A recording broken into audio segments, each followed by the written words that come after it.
Ngobrol NBA episode 145. Hari ini episodenya mungkin cukup singkat aja karena sekarang sudah jam 8, setengah 9 gue harus cabut, ada event. Jadi gue tag mungkin nggak lama, sekitar 5-10 menit. Abis itu gue edit, tapi mungkin gambarnya juga cuma sedikit banget karena setengah 9 gue udah harus jalan. Abis itu kita langsung naikin ke YouTube tanpa bertele-tele. Episode 145, gue nggak mau lihat apapun, angka-angka, statistik dan lain-lain. Teman-teman udah nonton sendiri tadi apa yang terjadi di game kelima antara Dallas Mavericks dan juga Minnesota Timberwolves. Nggak perlu kita lihat angka-angka detailnya, semua dari awal juga kita udah tahu bahwa Mavs mainnya bagus banget dan akurasi tembakannya tinggi sekali. Doncic dari sejak tip off, dari sejak awal dia udah langsung 12 poin sendiri. Habis itu I don't know, Minnesota Timberwolves kayak udah apa ya, nggak ada sense of urgency-nya menurut gue. Banyak defense yang terlalu longgar, mainnya juga udah nggak all out. Ada momen-momen mereka main all out tapi sudah telat dan gap-nya udah terlalu jauh. Kalau aja dari awal mereka tetap bisa bisa keep up sama Mavs, menurut gue tadi mungkin nggak akan terlalu jauh gapnya, paling tidak sampai dengan halftime aja. Tadi Dallas Mavericks itu skornya 44 points dari Kyrie dan Doncic doang, berdua Kyrie Doncic 44 poin. Sementara Minnesota Timberwolves satu tim itu poinnya cuma 40. Jadi the whole team kalah sama 2 orang poinnya. Ajaib. Ya, tadi adalah nyusul dikit tapi cuma sampai beda 20, nggak bisa lebih dekat lagi. Jadi di episode 145 ini gue mau kasih congratulations buat Dallas Mavericks menjadi tim terbaik di wilayah barat yang akan menantang Boston Celtics di babak NBA Finals nanti tanggal 7 Juni. Jadi kita ada libur sekitar 1 minggu libur. Nanti mungkin tetap ada ngobrol NBA, cuma nggak setiap hari. Kita selang-seling aja kalau ada berita-berita update, misalnya tentang Kristaps Porzingis atau rumor-rumor menjelang NBA Finals, nanti kita akan bahas di ngobrol NBA menjelang nanti tanggal 7. Dan di episode kali ini juga kita nggak akan prediksi, nanti prediksinya deket-deket NBA Finals aja, deket-deket tanggal 7 sekalian kita preview. Di episode kali ini gue nggak akan preview NBA Finals-nya, gue cuma mau pertama gue mau mengucapkan permintaan maaf buat fans-fansnya Minnesota Timberwolves karena jinx saya di game kelima tadi tidak berhasil. Saya pilih Dallas, ternyata Dallas yang menang. Kalau kemarin prediksinya selalu berkebalikan. Hari ini saya pick Dallas, yang menang Dallas. Jadi mohon maaf, jinx saya nggak berhasil hari ini. Tapi sebelum gue membahas tentang Dallas, gue cuma mau bilang nggak ada yang perlu disedihkan sih sebenarnya buat fans-fans Minnesota Timberwolves. Mereka tim muda, mereka tim yang berproses dan prosesnya ke arah yang lebih baik. Gue rasa materi pemainnya sudah bisa dibilang cukup komplit untuk setiap posisi. Makanya mereka bisa melangkah sejauh ini. Ini pertama kalinya mereka melangkah sejauh ini di babak playoff setelah belasan tahun. Jadi nggak ada yang perlu disedihkan. Teman-teman fansnya T-Wolves yang mungkin jumlahnya nggak terlalu banyak harus bangga sama tim ini karena pertama mereka sudah mengalahkan defending champions, sehingga musim ini akan ada juara baru. Mereka sudah mengalahkan defending champions. Anthony Edwards, lu mau benci, lu mau ngefans sama dia, penjualan kaos Ant-Man gue gila-gilaan, gue every time gue restock 50 langsung habis dalam waktu 3 jam. Kemarin tambahin lagi 30, habis lagi 1 jam. Saya belum restock lagi ya, entar dulu, sabar. Kebetulan Ant-Man sekarang udah kalah, jadi gue restocknya bisa nantian dulu ya. Gokil sih, fans barunya Ant-Man berkembang dengan sangat pesat. Hatersnya tentunya juga semakin banyak. Kalau orang udah di posisi kayak Ant-Man yang bukan pemain yang cuma diem-diem doang ya, dia kalau kalah ngoceh, menang ngoceh, selalu ada aja omongan-omongan yang membuat orang tuh kadang ada yang ke-trigger pastinya. Kalau ternyata dia bisa buktiin, yang ke-trigger pasti diem. Kalau dia ngoceh dan ternyata hasilnya berbeda, yang ke-trigger pasti langsung keluar. Itu sudah biasa terjadi sama semua superstar. Mau Jason Tatum kayak di playoff kemarin, mau Luka Doncic kayak di playoff kemarin, semua sudah merasakan itu. Sekarang giliran Ant-Man, nggak apa-apa. Itulah seni dari seorang pemain ya, swag-nya Ant-Man yang menurut gue mau dibilang banyak bacot atau apa, itu udah karakternya dia seperti itu, which is gue suka karena dia nggak cuma ngoceh kalau dia menang, kalau dia kalah pun dia juga ngoceh. Kemarin dia menang di game keempat, lalu dia bilang nggak apa-apa, it's okay, kita ketinggalan 3-1 nggak apa-apa, kita nothing to lose dan lain-lain. Dia selalu ngomong dengan media yang mau membangkitkan semangat teammates-nya. Karena nggak mungkin kan kalau dia bilang iya udah kalah 3-1 ya udah dia habis lah nantilah di game kelima, nggak mungkin kan. Dia harus ngomong sesuatu yang memang harus positif gitu loh, supaya teman-teman yang lainnya juga masih punya energi yang sama gitu sama dia. Nggak ada yang salah sih sebenarnya dengan omongan. Mau orang bilang banyak tingkah anak kemarin sore apa, nggak apa-apa, yang penting gue suka sama Ant-Man karena di NBA sekarang hampir tidak ada yang mulutnya kayak dia, dan gue suka gitu loh. Buat Minnesota Timberwolves, bukan timnya ada yang kurang di posisi ini posisi itu, menurut gue enggak. Semua sudah diperhitungkan sebenarnya untuk bisa melangkah jauh di playoff sampai dengan sekarang ini. Menurut gue itu semua sudah diperhitungkan.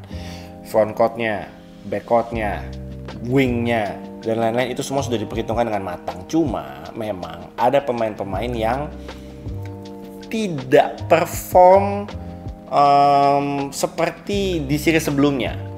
Let's say Cat. Ya Cat di 2 game terakhir mungkin poinnya tinggi ya. Tapi kemana dia di 3 games awal? Poinnya kurang, kontribusinya kurang. Jadi ngomongin konsistensi, Cat kurang. Cat. Jaden McDaniels menurut gue di beberapa game terakhir juga kurang. Gue gak mau berbicara jelek tentang Ant-Man sih. Menurut gue Ant-Man sejelek-jeleknya dia, atau akurasi tembakannya juga rendah dan lain-lain, menurut gue dia tetap pencetak angka terbaik di tim itu, mau gak mau gitu. Jadi mau field goal-nya jelek ya atau gimana, kalau Ant-Man yang gak nge-score dan gak berusaha untuk nge-score, Minnesota Timberwolves-nya tambah jeblos lagi pasti. Mike Conley oke. Kyle Anderson sih tadi kalau nembak 3 point, pemain Mavs-nya udah biarin aja, udah. Kita madep ring aja, udah biarin dia nembak, kita siap-siap rebound aja. Kyle Anderson tapi otaknya jago bro, Cuma kalau soal offense dan nembak, dia kan emang ngokang rilisnya tuh lama banget gitu kan. Jadi kadang udah keburu di block sama Gafford, keburu diapain sama Lively. Ngokangnya lama banget. Kyle Anderson ya, ada momen-momen dia keren lah. Tapi ya Kyle Anderson ya role player yang nggak bisa terlalu diharapkan gimana banget. Yang gue agak kecewa sebenarnya Nickeil Alexander Walker, itu yang menurut gue underperform di series lawan Mavs. Karena di series lawan Nuggets menurut gue dia oke banget. Nasrid gue nggak mau komplain. I think dia udah berkontribusi semaksimal mungkin, walaupun di game tadi juga kurang bisa berkontribusi. Tapi di game-game sebelumnya menurut gue dia udah oke banget lah kontribusinya. Jadi buat Minnesota Timberwolves, keep your head up. Buat fans-fansnya harus bangga sama Minnesota Timberwolves. Mereka berproses lah. Yang gue senang adalah mereka berproses. Ant-Man mentalnya mudah-mudahan setelah playoff kali ini mentalnya semakin jadi, dan killer instingnya, killer mentality-nya semakin jadi di musim-musim berikutnya. Ini pelajaran yang berharga lah buat Ant-Man. Kalau buat Cat, gue nggak tahu dia bakal diapain nanti nasibnya musim depan. Buat Rudy Gobert juga di series ini menurut gue ke-expose sekali dia. Walaupun Minnesota Timberwolves coaching staffnya pasti harus melihat dari analytics, angka-angka untuk menilai satu pemain. Pasti faktor analytics menjadi faktor penting untuk menilai pemain itu apakah dia layak ada di lapangan atau tidak. Nggak sukanya kita sama Rudy Gobert, analyticsnya dia itu bagus sekali. Setiap dia ada di lapangan, defensive ratingnya Minnesota Timberwolves naik, offensive ratingnya naik gitu. Walaupun dia sebenarnya di lapangan pencetak poin juga nggak terlalu banyak. Tapi analytics-nya menunjukkan bahwa mereka butuh Rudy Gobert di lapangan gitu. Jadi mau nggak mau, kalau gue pribadi kan dari kemarin-kemarin gue udah bilang gue kurang suka kalau Rudy Gobert ada di lapangan. Gue memilih Minnesota Timberwolves untuk bermain small aja. Karena ada Rudy Gobert juga mau nggak mau, berapa lobs yang berhasil dieksekusi sama Mavs di series ini. Berapa kali permainan pick and roll antara Luka, Gafford, Luka, Lively itu berakhir dengan alley-oop. Berapa kali? Total di playoff kali ini Dallas sudah melakukan 50 lebih alley-oop yang berhasil. 50 lebih. Nomor 1 tuh Dallas. Kalau soal lobs dan alley-oop, Dallas nomor 1. 50 lebih yang berhasil dieksekusi. Mau tahu tim keduanya yang terdekat sama Dallas itu adalah Denver Nuggets. Berapa jumlah alley-oopsnya Denver Nuggets? 9 bro. Gapnya sebegitunya. Peringkat kedua Denver Nuggets 9 alley-oops. Di playoff kali ini Dallas Mavericks 50 lebih. Gapnya sejomplang itu. Dan sejenius itu permainan pick and roll ketika dilakukan antara Luka dan big man-nya. Kyrie juga sama-sama ajaib. Nanti kita bahas. Ya begitu kalau Minnesota Timberwolves. Ya mudah-mudahan musim depan lebih baik lagi. Apapun yang kurang di musim ini gue yakin akan dibenahi nanti di off season. Jadi nggak ada yang perlu disedihkan sih sebenarnya. Mereka akan menjadi tim yang terus dipertimbangkan untuk jadi contender kuat di wilayah barat untuk musim-musim ke depan. Karena gue yakin Ant-Man akan semakin baik. Skillnya, mentalnya. Musim ini biarin jadi pelajaran buat dia. Ngoceh-ngoceh terus nggak apa-apa, terus itu bagian dari karakternya dia. Jangan berusaha ubah Ant-Man. Dia udah keren dengan karakternya seperti itu. Oke, sekarang menuju ke Dallas Mavericks. Gue mulai dari mana dulu ya? Dallas Mavericks terakhir ke NBA Finals di tahun 2011 dan mereka juara zamannya Dirk Nowitzki. Gue selalu menganggap bahwa Dallas Mavericks itu adalah sebuah franchise, sebuah klub yang selalu bisa menemukan franchise player mereka yang baru untuk meneruskan legacy dari franchise player yang lama. Ketika Dirk Nowitzki sudah selesai legasinya, pensiun di Dallas, pindah-pindah tim dia, satu tim, Dallas. Selalu ada pertanyaan, siapa yang bakal menerusin legasinya Dirk Nowitzki? Datanglah Luka Doncic gitu. Jadi apa ya?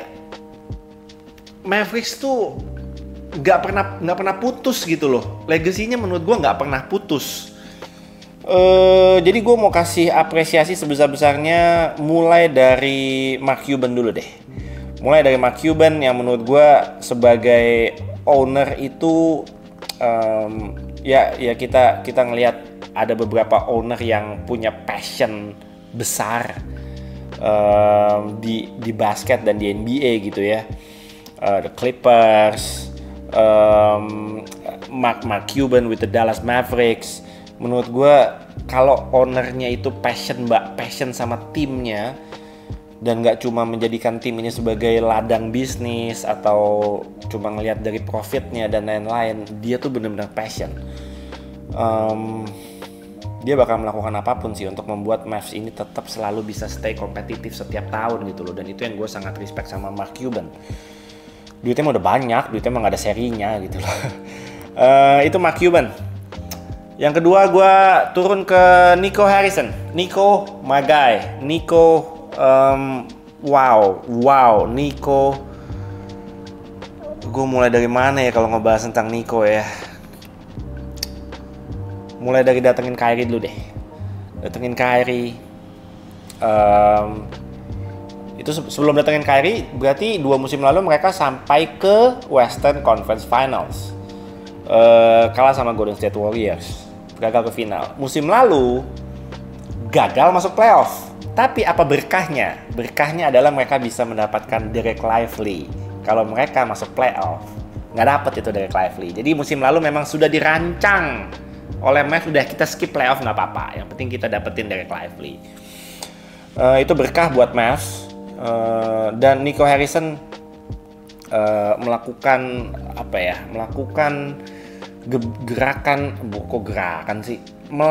melakukan moves yang menurut gue selalu tepat gitu loh.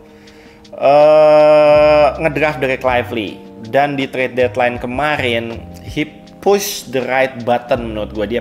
Dia tekan tombol-tombol yang sangat-sangat tepat dengan mendatangkan PJ Washington dan juga Daniel Gafford, sekaligus menyelamatkan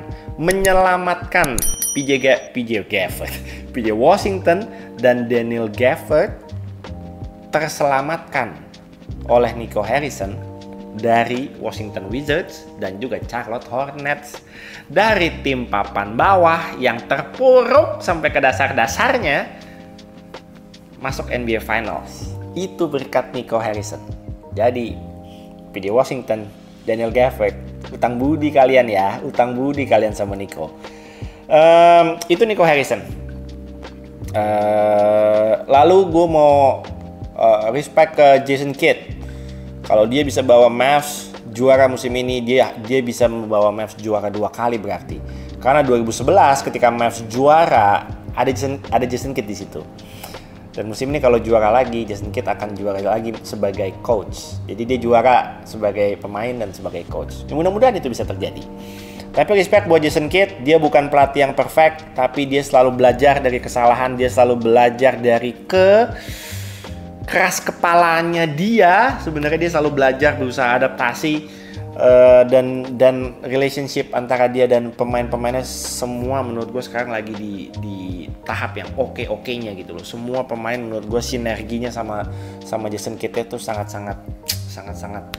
klik banget gitu. Itu yang gue suka. Dan Luka Doncic yang juga tadi menjadi Western Conference Finals MVP sudah layak dan sepantasnya. Kalau bisa dipecah di belah dua tuh piala MVP-nya mungkin setengahnya kita kasih ke Kyrie Irving, karena Kyrie Irving juga di series ini gila, man. Sebelum series ini mulai, gue bilang bahwa gue men-challenge Kyrie Irving untuk menjadi Uncle Drew di series ini. Kalau dia bisa melakukan itu, saya yakin 100% Dallas Mavericks akan menang. Dan Kyrie Irving menjawab challenge itu dengan menjadi Uncle Drew di series ini. Nggak perfect, 5 game menjadi Uncle Drew. Ada kemarin di game keempat dia jelek, tapi most of the time di momen-momen yang benar-benar Mavs membutuhkan angka gitu ya, membutuhkan poin gitu ya, Kyrie Irving somehow, someway dengan ball handling yang begitu gila, finishing yang begitu kreatif, itu benar-benar bisa nyetak poin-poin penting buat Dallas Mavericks. Gila, men. Kyrie Irving di series ini sangat luar biasa. Luka Doncic juga sangat luar biasa. Di game tadi, di game kemarin dia ada 5 game keren. Kecuali di game keempat kemarin lah. Kyrie tembakannya cuma 30%, nah 33%, Luka cuma 33%. Tapi masa lu mengharapkan mereka untuk wangi terus kan nggak mungkin. Pasti ada 1-2 game yang mereka pasti off. Nggak apa-apa, wajar. Tapi di game tadi mereka berdua membalas kekurangannya mereka di game keempat dengan di game tadi masing-masing mencetak 36 poin.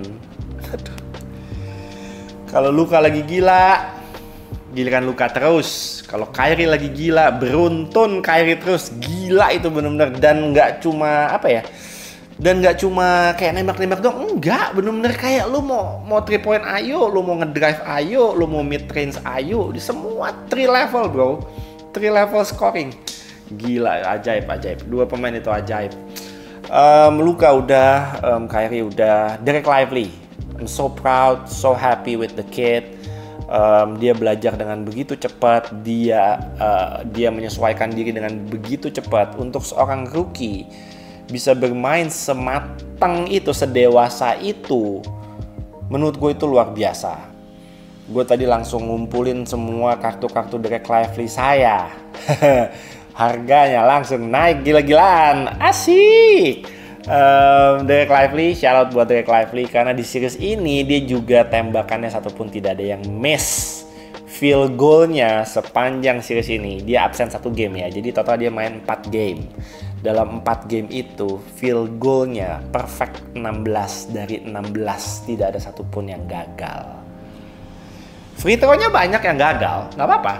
Attempt tembakannya tidak ada yang gagal. Dan gila, men, hustle-nya, rebound-nya, positioning-nya, rim protection-nya gila. Untuk seorang rookie gila, bro. jauh di atas ekspektasi. Kalau kita lihat dari Lively main di regular season, itu mungkin wajar. Tapi playoff ini kan beda cerita. Beda pressure-nya beda. Atmosfernya beda. Tegangnya juga beda. Mentalnya juga harus diuji banget. Dan Dereck Lively bisa loh dia loh. Anjir, Dereck Lively keren banget. PJ Washington, si paling jago. Yang sudah menghancurkan OKC saya. Sekarang menghancurkan lagi Minnesota Timberwolves. PJ Washington tadi balik lagi ke topik Nico Harrison, dia terselamatkan dari Charlotte Hornets. Kalau nggak sekarang dia udah mancing. Tapi dia malah ke NBA Finals.